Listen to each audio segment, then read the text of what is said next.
Bismillahirrahmanirrahim. Tayangan kali ini judulnya adalah Fikih Energi.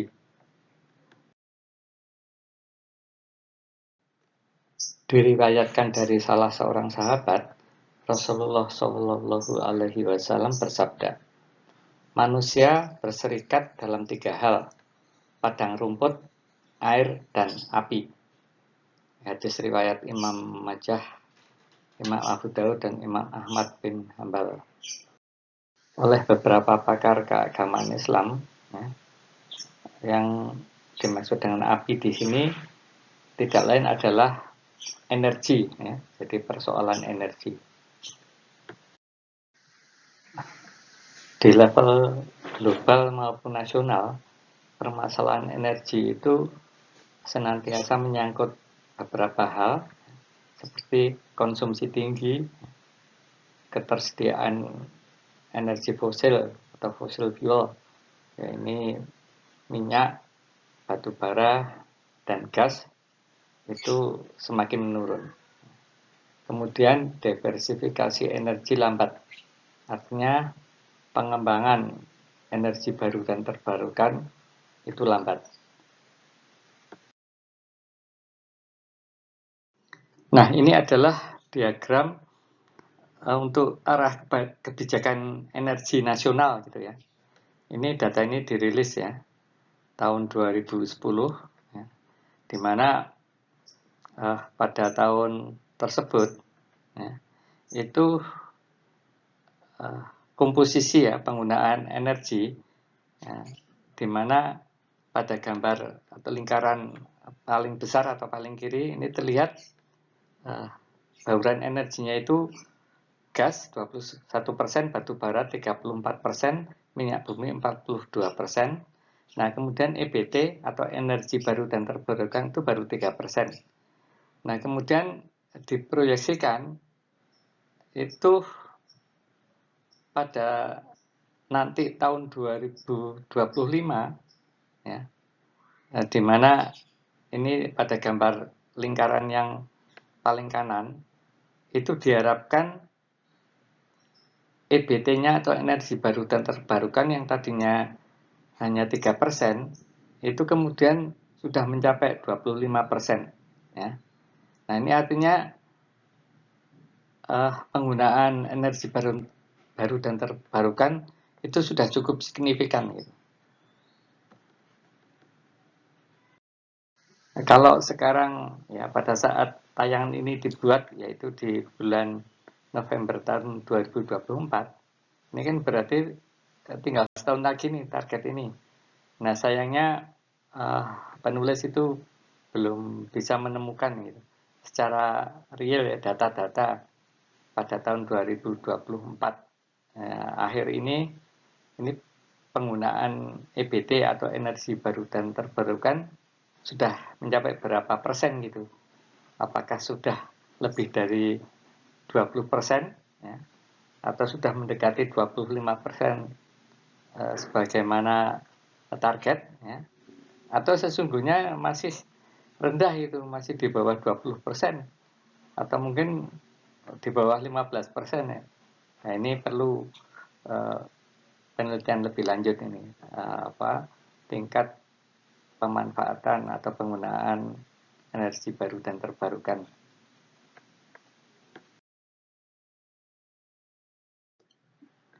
Permasalahan energi sebagaimana diterangkan sebelumnya, ya ini penggunaan yang semakin banyak, sementara energi baru dan terbarukan itu perkembangannya relatif lambat. Nah, di sisi lain, energi fosil, yaitu minyak bumi, gas, dan batu bara, itu dari tahun ke tahun cadangannya semakin menurun. Nah, di dalam tabel ini terlihat gitu bahwa ketika tidak ada penemuan cadangan baru, maka minyak bumi ini dalam skala global ini bisa habis dalam 20 tahun mendatang itu. Kemudian gas bumi masih cukup lama, tapi ya juga tidak terlalu lama juga, 35 tahun nih. dan batu bara mungkin masih lama ya, 60 tahun lagi. Itu dengan catatan tidak ditemukan cadangan baru. Persoalannya adalah bagaimana energi baru dan terbarukan itu harus semakin berkembang, semakin meningkat penggunaannya, sehingga sebelum energi fosil ini, ya, minyak bumi, gas, dan batu bara ini menuju habis, itu sudah harus ada energi yang bisa menggantikan secara setara. Yang dimaksud dengan energi baru adalah energi yang teknologinya relatif masih baru gitu. Baik itu yang berasal dari jenis energi yang terbarukan ataupun yang tidak terbarukan. Ya. Contohnya adalah fuel cell ya, atau sel bahan bakar, akan diterangkan lebih lanjut. Kemudian juga energi samudra gitu, atau gelombang laut lah. Beberapa orang menyebutnya seperti itu. Sedangkan energi terbarukan adalah energi yang dapat diperbarui, ya, dan apabila dikelola dengan baik maka sumber dayanya tidak akan habis, ya, karena akan sustainable gitu, ya, akan berkelanjutan. Contohnya ya ini tenaga air, biomasa, tenaga surya, tenaga angin, dan panas bumi atau geothermal. Ada satu lagi yang belum disebutkan di sini, yakni energi nuklir. Nah, energi nuklir ini bahan bakunya, ya ini misalkan uranium gitu atau plutonium, itu memang bahannya suatu ketika akan habis. Tapi dari perkiraan yang ada, itu habisnya itu akan memakan waktu sampai di atas 1000 tahun gitu. Sehingga ini ya dalam tanda petik termasuk energi terbarukan gitu, walaupun sebenarnya secara esensial juga tidak.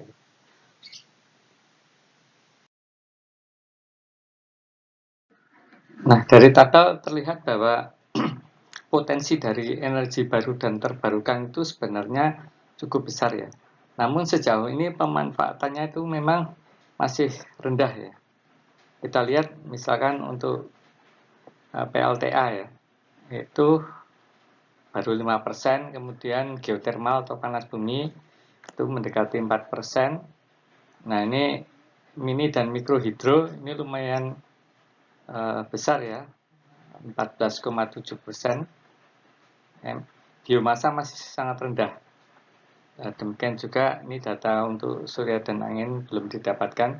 Tapi pada intinya bahwa sebenarnya potensi untuk mengembangkan energi baru dan terbarukan besar. Nah, pertanyaannya adalah kenapa atau mengapa lambat gitu perkembangannya. Ini saya kira ada berbagai persoalan yang harus dicermati.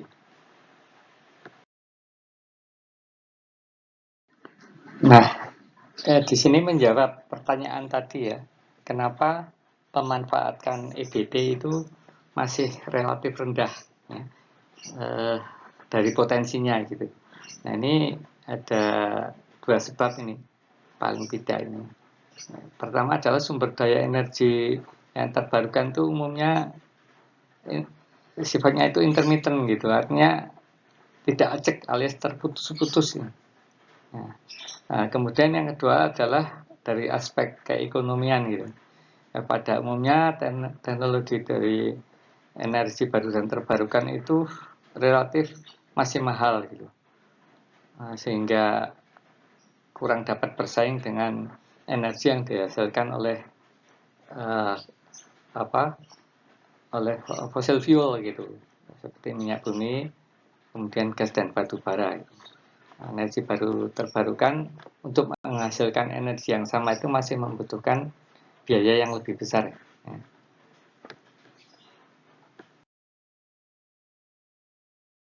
Berbagai tipe energi baru dan terbarukan itu dapat dikategorikan dalam 3 kelompok ya. Ini tahap komersial, itu contohnya adalah geothermal, panas bumi, kemudian tenaga air yang skala besar ya, PLTA ya. Kemudian biomasa, ya, contohnya adalah biofuel yang sudah dijual di SPBU. Kemudian fuel cell, ya. Nah, ini di beberapa negara itu sudah dimanfaatkan untuk kendaraan atau mobil itu. Nah, kemudian yang kedua adalah tahap semi komersial. Ini ada energi surya, energi angin, dan mikrohidro. Yang untuk energi surya saya kira sebagian juga sudah mulai masuk ke tahap komersial, seperti yang ada di Bali. Kemudian tahapan yang ketiga atau kategorisasi yang ketiga adalah tahap riset atau penelitian, ya. Artinya belum masuk ke tahapan semi komersial apalagi komersial. Ini adalah energi samudera. Nah, ini salah satu contoh dari pembangkit listrik tenaga air, ya, yang skala besar gitu. Kemudian di gambar yang kanan bawah itu yang tipe mikrohidro gitu. Sehingga dari keterangan di pojok kiri bawah terlihat bahwa untuk yang PLTA skala besar itu bisa mencapai di atas 10.000 megawatt, ya. Kemudian di bawahnya ada 10.000 megawatt. Kemudian mini hidro, mikrohidro, picohidro.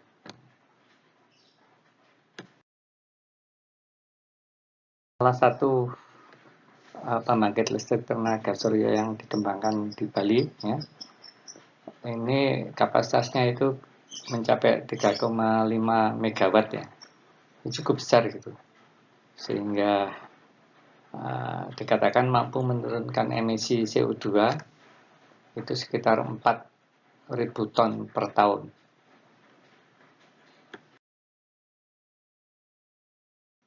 Nah, untuk pembangkit listrik tenaga angin atau Bayu, nah ini memang membutuhkan persyaratan area yang anginnya itu cukup kencang gitu. Jadi ada prasyaratnya, di mana di daerah tersebut itu mempunyai atau dapat angin dengan kecepatan yang secara konstan itu memenuhi syarat tertentu sehingga bisa menghasilkan listrik yang cukup sepadan gitu. Ini prinsip kerja dari PLTB ini, pembangkit listrik tenaga Bayu ini, kebalikan dengan kipas angin, ya. Kalau kipas angin itu dari listrik kemudian dipakai untuk memutar sudu-sudunya atau kipasnya. Kalau ini kipasnya diputar oleh angin yang kemudian akan menghasilkan listrik. Nah, untuk pembangkit listrik tenaga samudra, dikenal juga dengan gelombang laut, ini ada berbagai macam tipe, ya. Setidaknya itu ada 6 atau sampai 7 gitu. Nah, hanya saja dari berbagai tipe ini tarafnya seperti tadi dijelaskan itu masih dalam tahap riset, ya. Belum ada yang sampai ke taraf semi komersial apalagi komersial, ya. Tipenya ada yang memanfaatkan arus air laut yang di bawah permukaan yang untuk memutar kipas. Ada juga dari memanfaatkan gelombang yang ada di permukaan laut, ya. Dan seterusnya ini ada tidal energy dan masih banyak lagi. Tapi kembali ini masih dalam taraf riset, ya, belum ada yang komersial itu. Walaupun sukses secara teknologi, kembali harganya masih mahal per kWh-nya. Nah, prinsip kerja dari geothermal ini sebenarnya mirip dengan PLTU, ya, pembangkit listrik tenaga uap yang bahan bakarnya itu adalah fossil fuel atau misalkan minyak, gas atau batu bara gitu. Hanya saja pada PLTU itu untuk menguapkan airnya itu menggunakan ketiga jenis, salah satu dari ketiga jenis bahan bakar tadi, ya. Kalau ini uapnya itu sudah dihasilkan oleh bumi itu, yang dipakai untuk memutar turbin atau menendang turbin yang terhubung dengan generator yang untuk menghasilkan listrik. Nah, di Indonesia ini sebenarnya potensial untuk bisa dibangun banyak geotermal ya, atau energi panas bumi ya. Nah, hanya saja dari beberapa informasi dikatakan bahwa prosedur untuk suatu perusahaan untuk membangun atau berinvestasi di bidang ini itu katanya masih cukup berbelit ya, sehingga perlu diregulasi gitu. Sebagai negara agraris, Indonesia itu sebenarnya cukup potensial ya untuk mengembangkan energi alternatif ya, biomasa gitu. Nah, yang sudah berjalan adalah biofuel. Tapi di gambar ini ada bicara tentang biogas ya. Di mana biogas atau gas bio adalah gas yang dihasilkan dari suatu konversi biokimia limbah biomasa ya, berasal dari limbah katakanlah sayuran ataupun juga buah-buahan itu. Kemudian yang gasifikasi merupakan konversi termal dari limbah biomasa atau sampah untuk dijadikan gas bakar.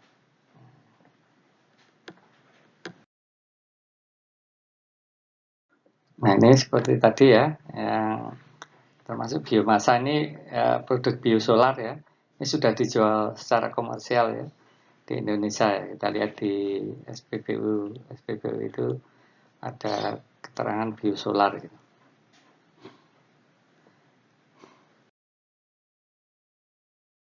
Ini alternatif lain adalah energi dari fuel cell ya, atau sel bahan bakar.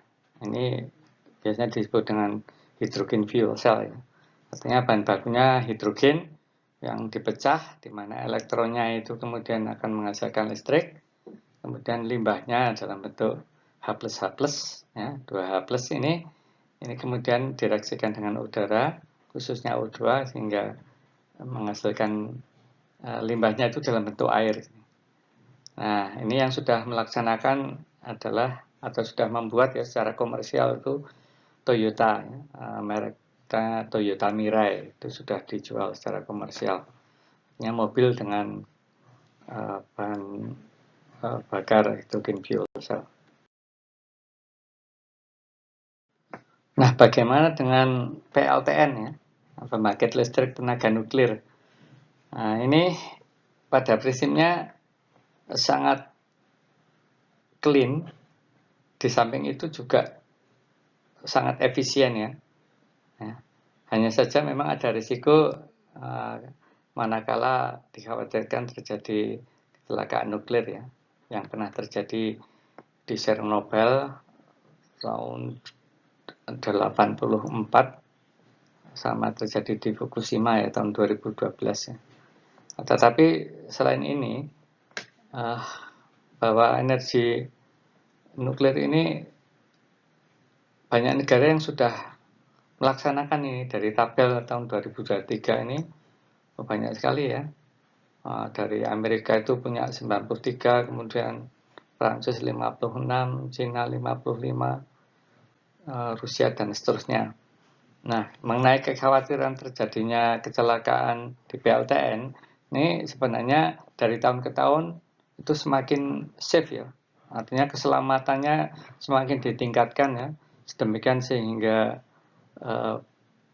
mengurangi atau meminimalkan risiko terjadi kecelakaan gitu. Bagaimana dengan Indonesia ini mulai di awal tahun 2000 itu sudah diwacanakan ini untuk membangun suatu PLTN ya. Dulu masih ingat direncanakan di daerah Muria gitu, dekat daerah Kudus. Nah, hanya saja kemudian hilang itu, diprotes masyarakat kemudian hilang. Nah, ini beberapa minggu yang lalu ada wacana lagi untuk Indonesia akan membangun PLTN ya. Ini tinggal lihat plus minusnya seperti apa. Ayat Al-Quran, yakni Al-Baqarah ayat 30 dan Al-Ahzab ayat 72, sesungguhnya menggambarkan bagaimana pengelolaan energi, ya, baik di tingkat global maupun di tingkat nasional. Terlihat bahwa manusia ada kecenderungan untuk menguasai, ya, secara egois sumber-sumber energi, sedemikian sehingga mereka tidak memikirkan atau setidaknya kurang memikirkan kepentingan energi tersebut bagi pihak lain, negara lain maupun orang lain pada umumnya. Mereka berlomba-lomba untuk menguasai dan memanfaatkan itu untuk tujuan ekonomi semata, tanpa memikirkan itu tadi, kepentingan orang lain maupun kepentingan untuk generasi berikutnya, maupun juga untuk kepentingan keselamatan alam itu sendiri. Eksploitasi tambang batu bara, eksploitasi tambang nikel, ya, yang sedemikian istilahnya itu, bahasa Jawanya itu kemaruk, ya, atau greedy gitu, bahasa Inggrisnya gitu, rakus. Nah, itu pada akhirnya akan menyebabkan kerusakan alam, ya, ketika setelah selesai ditambang kemudian tidak dilakukan reboisasi. Mereka enggan mengeluarkan biaya untuk recovery dari area tambang. Demikian sehingga akhirnya alam menjadi rusak, yang pada akhirnya juga cepat atau lambat akan merugikan manusia, juga entitas lain, ya, seperti tumbuh-tumbuhan, hewan, itu akan terugikan. Nah, itulah manusia. Oleh karena itu perlu tekad yang besar, ya, daripada tiap-tiap insan, ya, yang memegang kendali atau sebagai stakeholder dari berbagai tambang, ya, terutama dalam hal ini yang menghasilkan atau terkait dengan energi, untuk bisa mengelola dengan penuh tanggung jawab dan amanah. Tidak mudah, tetapi itu harus. Demikian keterangan ringkas tentang fikih energi. Mohon maaf atas segala kekurangan. Terima kasih.